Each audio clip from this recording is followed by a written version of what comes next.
Okay, so today we're going to go into a bit of detail about the force of friction.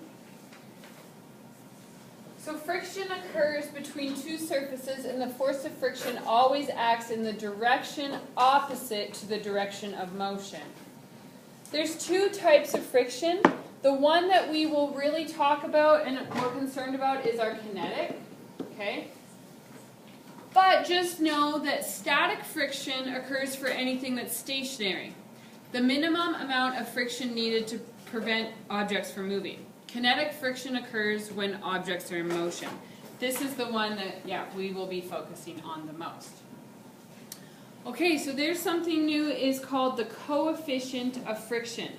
It is the ratio of the force friction and the normal force between two objects in contact with each other. So this is represented by the formula FF equals mu times Fn. Now take out your formula sheets.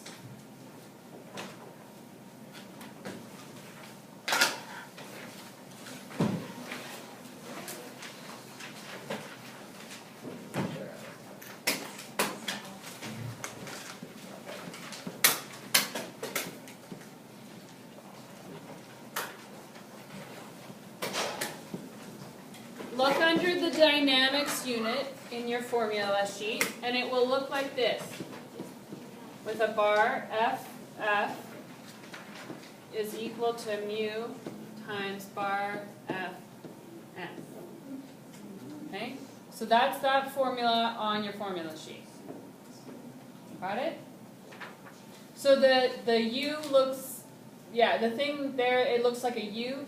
It's just called mu. It's representing the coefficient of friction, and it doesn't have any units. Okay, so it is unitless. So when you give an answer that is the coefficient of friction, don't put any units, any directions, nothing behind it. Okay? The value for the coefficient due to friction depends on the nature of the two first surfaces in contact. So that's like, it depends if the surfaces are smooth. Are they rough? Is it wet, dry, etc.? These will determine how much friction there is.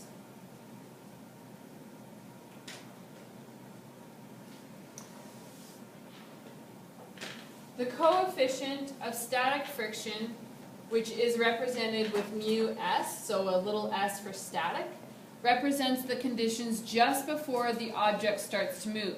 It's called the threshold of motion. So you have to be able to overcome static friction for it to move. The coefficient of friction is usually smaller than the coefficient of static friction. So let's just draw a little graph to think about this and represent it before we answer this question. So on your page, just draw a bit of graph paper. On the side, write magnitude of the force of friction. And this is big F, little f, in the units of newtons. And then our x-axis we'll put as time in seconds.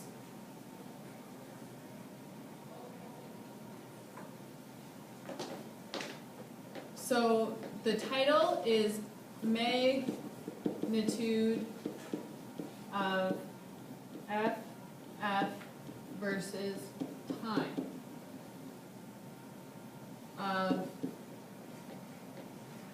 a person moving a box.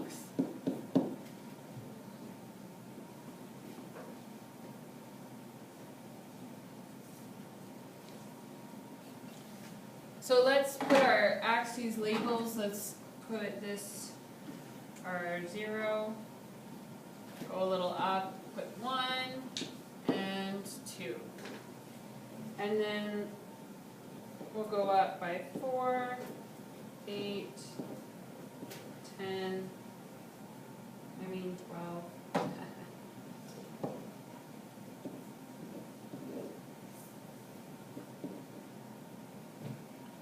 Up to 16.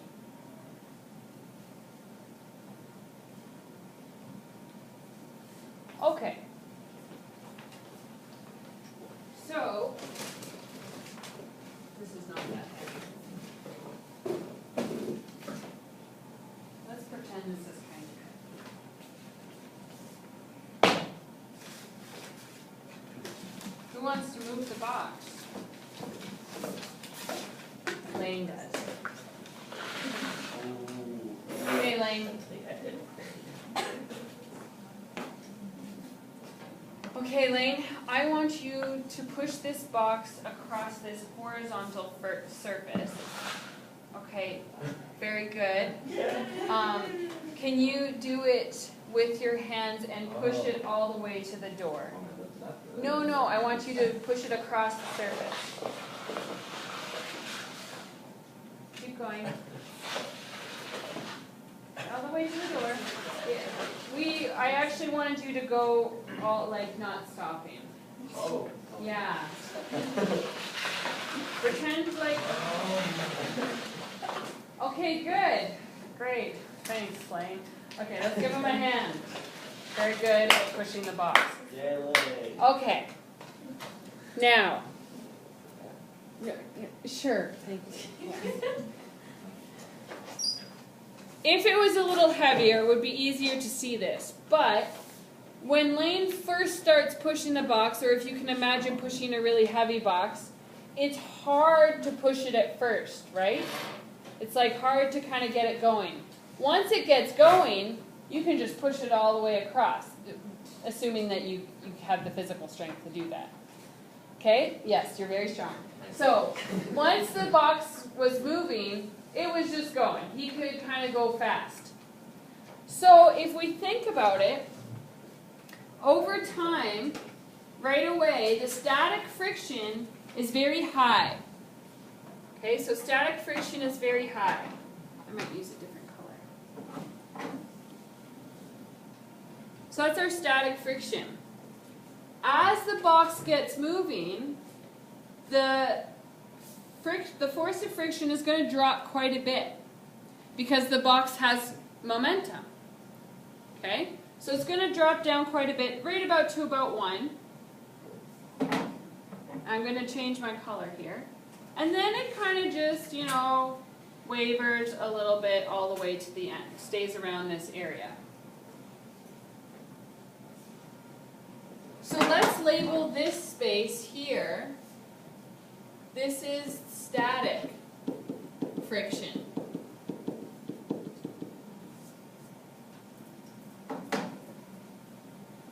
And this is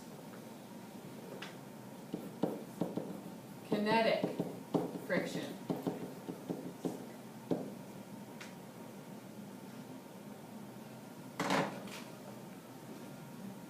Why is there less friction once the object gets moving?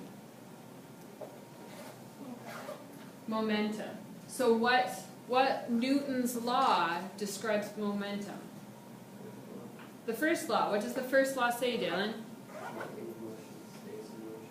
Exactly. So once the box gets moving, it wants to stay at that velocity. It's retaining its inertia or its momentum. And it continues, it wants to move. It doesn't want to slow down anymore.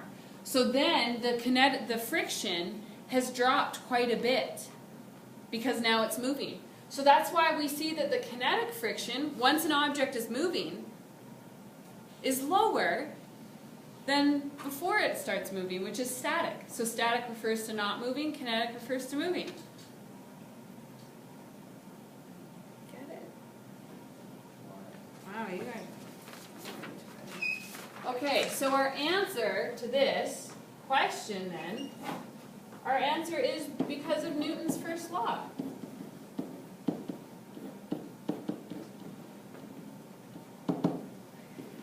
an object at rest will stay at rest. So that's our static. And an object in motion will stay in motion. That's the kinetic.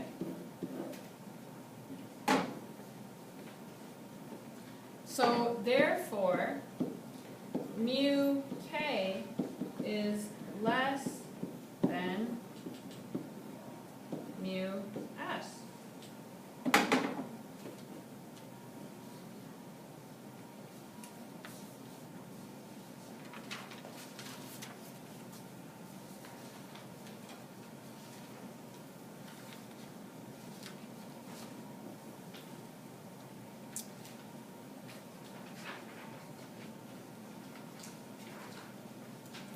Okay, let's apply this now to a mathematical example.